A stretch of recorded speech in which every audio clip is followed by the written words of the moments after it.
Shalom, salam sejahtera. Renungan malam seiman berjudul Disiksa Selama-lamanya. Bagian yang pertama. Maka asap api yang menyiksa mereka itu naik ke atas sampai selama-lamanya. Dan siang malam mereka tidak henti-hentinya disiksa. Yaitu mereka yang menyembah binatang serta patungnya itu. Dan barang siapa yang telah menerima tanda namanya. Wahyu 14 ayat 11. Ungkapan yang diberikan Alkitab sampai selama-lamanya turut juga membantu kepada kesimpulan bahwa proses menghukum iblis dan orang jahat akan berlangsung secara kekal. Akan tetapi kata kekal atau selama-lamanya berarti objek itulah yang menjelaskan makna pasti dari kata selama-lamanya. Apabila hal itu berkaitan dengan Tuhan, maka maknanya adalah mutlak karena Tuhan itu kekal. Namun apabila itu berkaitan dengan manusia yang fana, maka maknanya adalah terbatas. Gambaran yang diberikan kitab suci mengenai hukuman yang dijatuhkan kepada Edom merupakan sebuah contoh yang pas dalam penggunaan kata ini.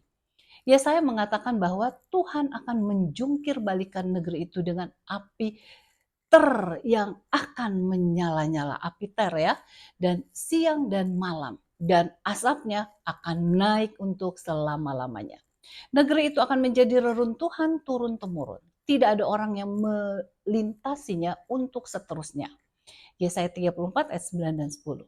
Edom telah binasakan, tetapi apinya tidak terus-menerus menyala sampai sekarang. Kata selama-lamanya di sini digunakan untuk menyatakan sampai kehancuran itu terjadi secara sempurna. Di dalam kitab suci dengan jelas dikatakan bahwa selama-lamanya itu mengandung pengertian keterbatasan.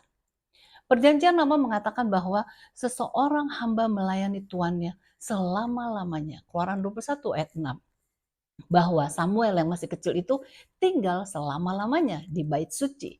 Dan bahwa Yunus mengira ia akan tetap tinggal selama-lamanya di dalam perut ikan yang besar itu. Perjanjian Baru menggunakan istilah ini dengan cara yang sama. Sekedar contoh, Paulus menasehati Filemon supaya menerima Onesimus untuk selama-lamanya. Filemon 15 kita baca. Dalam semua contoh yang disebutkan di atas, selama-lamanya berarti selama orang itu masih hidup. Kita bersyukur oleh karena hukuman untuk orang jahat itu untuk selama-lamanya. Dalam arti sementara tubuhnya masih ada. Kalau sudah terbakar habis, api pun tidak menyala lagi. Namun yang kita rindukan ialah hidup bersama dengan Tuhan untuk selama-lamanya. Kiranya itu akan menjadi satu pengalaman kita semua. Tuhan Yesus memberkati.